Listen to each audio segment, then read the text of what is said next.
बिस्मिल्लाहिर्रहमानिर्रहीम। नाज़रीन, मैं हूं मुखातब आपसे doctor Tahir Hussain Awan, senior scientist. आज की वीडियो में आपको बताने जा रहा हूं पोटाश की खाद की अहमियत, और इसी खाद को अगर आपके पास पैसे कम हैं या अवेलेबल नहीं हो रही, जैसे मुल्क में खादों की कुछ डेफिशिएंसी है, तो आप इसी खाद से स्प्रे कैसे करेंगे। मार्केट से स्प्रे लेकर पोटाश करने की कोई ज़रूरत नहीं है, आपने क्यों पैसे खर्च करने। बड़ा ही सस्ता तरीका है। आज की वीडियो में आपको बताऊंगा कि आप जो खाद खेत में डालते हैं उससे आपने स्प्रे कैसे बनानी है। तो बड़ी सस्ती, बड़ी आसान है, वीडियो देखिएगा। और दूसरी रिक्वेस्ट है कि अगर आपको ये चैनल पसंद हो, जैसे हर टॉपिक पे हम जो रिक्वायर्ड है फार्मर की नीड बेस पे वीडियो बना रहे हैं, तो मेरे चैनल को जब आप चैनल देख रहे होंगे तो नीचे सब्सक्राइब भी लिखा आ रहा होगा, सब्सक्राइब भी कीजिए और लाइक भी कीजिए, ताकि नई आने वाली वीडियो जो बीमारियों के बारे में हो, जो इम्पॉर्टेंट एलिमेंट हो रहे हैं खेत में उसके बारे में होगी, तो वो आप तक पहुंचती रहेगी ऑटोमेटिक। आपको नोटिफिकेशन भी आप ऑन कर देंगे बेल की, सब्सक्राइब भी कर देंगे, लाइक भी कर देंगे, तो जो ही नई वीडियो होगी आप तक पहुँचती रहेगी। अब हम आते हैं अपने टॉपिक की तरफ कि पोटाश की जो खाद है, हमारा ज़िम्मेदार मोस्टली ज़्यादा ज़ोर दे रहा है नाइट्रोजन पे। क्यों कि यूरिया की खाद डालता है, उसको जनाब पौधे का जिस्म सरसब्ज़ बम्पर किस्म की खराब नज़र आती है, तो कहता है कि मेरी ये खाद मुझे ज़्यादा चाहिए। नहीं, हमें जिस्म नहीं चाहिए पौधे का, हमें ग्रेन चाहिए। आपने देखा होगा जहाँ बहुत ज़्यादा यूरिया डाल दें तो क्या होता है, पंजाबियों में कहते हैं फसल अफल गई, पत्ते के ऊपर पत्ता गिराती है, फसल का बायोमास इतना ज़्यादा हो जाता है कि वहाँ पे ग्रेन ना होने के बराबर बनते हैं। तो हमें बायोमास नहीं चाहिए, हमें ग्रेन चाहिए। तो ज़मीन से अब पौधा जो एलिमेंट दूसरे लेने के साथ साथ आप पोटाश कितनी लेता है, पहले हमें ये पता होना चाहिए। 1 टन जो हमारी क्रॉप है, ग्रेन है, यानी 25 मन, उसके लिए पौधा ज़मीन से तकरीबन 19 kg 19 K2O5 जो है ना पोटाश की खाद लेता है। उस 19 kg में से 2.25 kg ग्रेन में है और बकिया 17.25 kg जो है वो स्ट्रॉ में है। तो हम क्या कहते हैं, ग्रेन ले लेते हैं, स्ट्रॉ आपने देखा हर साल हम जला रहे हैं, तो इसलिए रोज़ बरोज़ साल ब साल हमारे खेतों में पोटाश की डेफिशिएंसी बढ़ती जा रही है। जिन ज़मीनों में तो नहरी पानी लगता है बहुत ज़्यादा, वहाँ पोटाश की डेफिशिएंसी नहीं होती, क्योंकि नहर के पानी के साथ साथ पोटाश आ जाती है, उस पानी में काफ़ी मिकदार में मौजूद है। और जहाँ हफ्ते में 1 दफ़ा या लगा ही ना जो 100% ट्यूबवेल पे हैं, तो उनमें पोटाश की डेफिशिएंसी है। भाई मेरे जब डेफिशिएंसी होगी, सिम्टम होगी, तो आपकी पैदावार कैसे बढ़ेगी। तो बड़ी आसान है इसकी सिम्टम। सबसे पहली इसकी आसान सिम्टम क्या है कि आप देखेंगे कि पत्ता ऊपर से आपको गोल्डन येलो कलर की टिप नज़र आएंगी, तो ये निशानी होती है फास्फोरस की डेफिशिएंसी की। अगर सारे के सारे पत्ते येलो हैं तो इसका मतलब है नाइट्रोजन की डेफिशिएंसी है। पोटाश की डेफिशिएंसी में क्या होगा, टिप आपको नज़र आएंगी, और बाद का पत्ता नीचे से डार्क ग्रीन होगा, लेकिन टिप वो आपको गोल्डन कलर की नज़र आएंगी। फिर इसमें नए पत्ते जो निकलते हैं वो सरसब्ज़ निकलेंगे, और पुराने पत्ते जो हैं उनका कलर जो है वो पेल येलो होकर वो गिरते जाएंगे। और ग्रोथ की भी आपको अगर 30-35 दिन में आप देखेंगे तो थोड़ी सी स्टंटेड रुकी हुई ग्रोथ नज़र आएगी। तो जब तक आप नाइट्रोजन के साथ पोटाश नहीं डालेंगे तो उसकी ग्रोथ अच्छी नहीं होगी। अब इसका किरदार क्या है पोटाश खाद का, ये 60 तरह के खामरे एंजाइम होते हैं बॉडी के अंदर, जैसे इंसान में इस तरह प्लांट के अंदर, जो ऊपर नीचे चीज़ों को मूवमेंट करने में मदद किरदार अदा करते हैं, गाड़ी का काम करते हैं, जैसे गाड़ी चीज़ को एक जगह से दूसरी जगह लेके जाती है। तो ये खामरे क्या करते हैं, ज़मीन से जो न्यूट्रिएंट है, पानी है, सब कुछ ऊपर पत्तों तक ले जाने में मदद करते हैं, और पत्तों में जो खुराक तैयार हो रही है उस खुराक को जड़ों तक लेके जाते हैं। और सबसे इम्पॉर्टेंट जो है गोब की स्टेज के बाद कि उस खुराक को पत्तों से दानों में लेके जाते हैं। और दूसरी सूरत में इसको बाद लोग क्वालिटी खाद भी कहते हैं। क्वालिटी खाद इसलिए कहा जाता है कि ये क्वालिटी को इम्प्रूव करती है, दाने की क्वालिटी को। जहाँ आप पोटाश डालेंगे दाने आपको वज़नी खूबसूरत नज़र आएंगे, क्योंकि उस फसल पे कीड़ों और बीमारियों का हमला भी कम होता है। ये पौधे में कुव्वत मुदाफ़त भी बढ़ाती है बीमारियों के ख़िलाफ़ और इंसेक्ट के ख़िलाफ़। खसूस बिलखसूस ये 2-3 तरह की बीमारियां हैं, दाने काले होने वाली, ब्राउन स्पॉट, ब्लाइट, तो उनके ख़िलाफ़ पौधे के अंदर रेजिस्टेंस कुव्वत मुदाफ़त पैदा करती है कि वो बीमारी का जसूमा उस पर हमला कम करता है। जैसे हम देखा, जो इंसान ताकतवर होता है उस पर बीमारी का हमला कम है, जो वीक होता है उस पर हमला ज़्यादा होता है। इसी तरह पौधे के ऊपर भी है।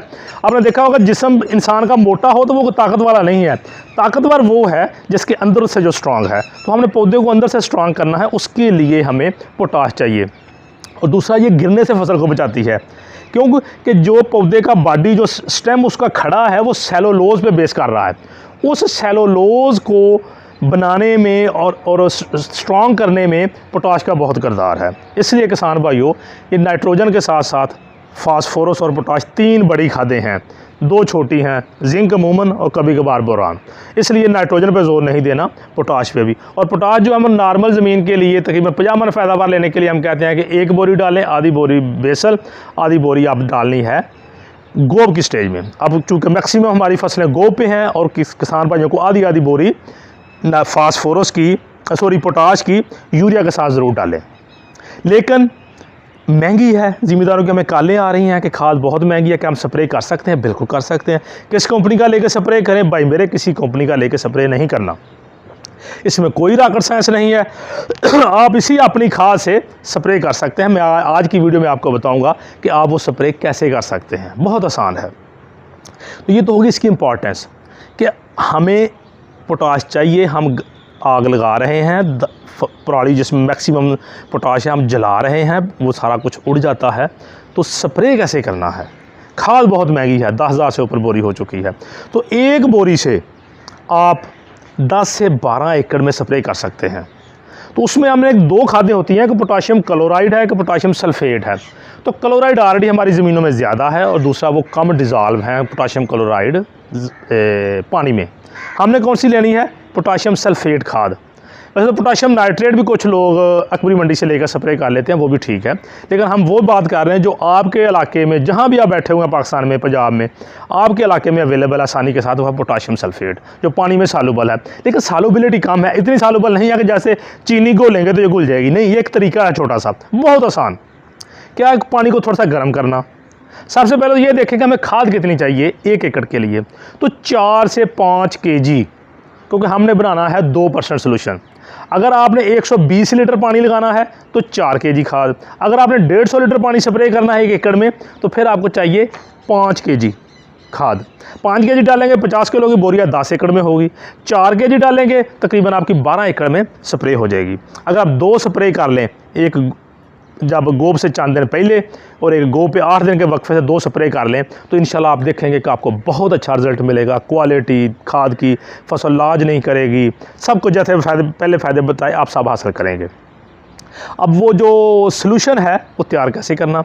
आपने फ़र्ज़ किया, हम कहते हैं जी आपने 5 किलो खाद ले ली और 150 किलो आपको पानी, 150 लीटर पानी चाहिए जिसमें आपने डिज़ॉल्व करनी है। तो 150 लीटर इकट्ठे में डिज़ॉल्व नहीं करनी। क्या करना है? उसमें से 10 लीटर 10 बोतलें पानी की भर के लीटर वाली एक टप में, किसी कंटेनर में, पतीले में जो घर में हो, उसमें डाल के उसको गर्म करें। उसको गर्म कर लें 10-15 लीटर पानी को, उसमें 4 से 5 kg खाद को हल करें।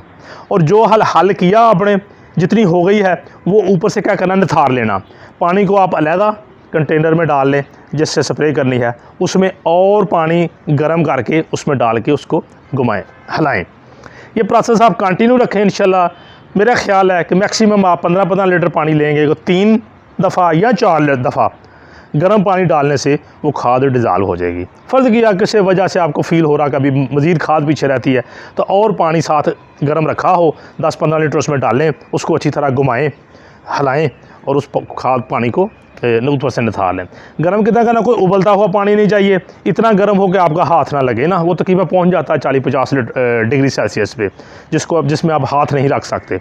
लेकिन अभी उबलना शुरू नहीं हुआ, वो वाला पानी में आप बड़ी आसानी के साथ इसको डिज़ॉल्व कर लेंगे और इसी को फिर आपने अपने खेत में जाके स्प्रे करना है। स्प्रे का वॉल्यूम कम अज़ कम 120 लीटर या 150 लीटर पानी, और उसको अच्छी तरह से पौधों के पत्तों के ऊपर स्प्रे कर दें और ये डिज़ॉल्व हो जाएगा। मौसम का ख्याल रखें।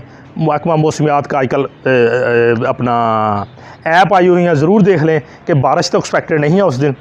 अगर बारिश नहीं है, दूसरे दिन है या 6-10 घंटे रात को बारिश है, तो आप फिर उसको स्प्रे कर दें। कोशिश करें कि चेक कर लें कि उस दिन और रात बारिश ना हो, तो स्प्रे कर दें। तो आप इस पोटाश से मैक्सिमम फ़ायदा लेंगे। यही जो पोटाश है 10-12 एकड़ में स्प्रे हो गई है, लेकिन इसको प्रेफर नहीं करना हर साल। कोशिश करनी ज़मीन में डालने की। ये टॉनिक है वक्ती तौर पे उसको, ताकि हमारी पैदावार में कमी ना बने, बीमारी का हमला ना हो, कीड़े का हमला ना हो। तो किसान भाइयों, इसके साथ ही चैनल को सब्सक्राइब करें और मुझे इजाज़त दें। इंशाल्लाह नई वीडियो के साथ हम आपके साथ शामिल होंगे। अल्लाह हाफ़िज़।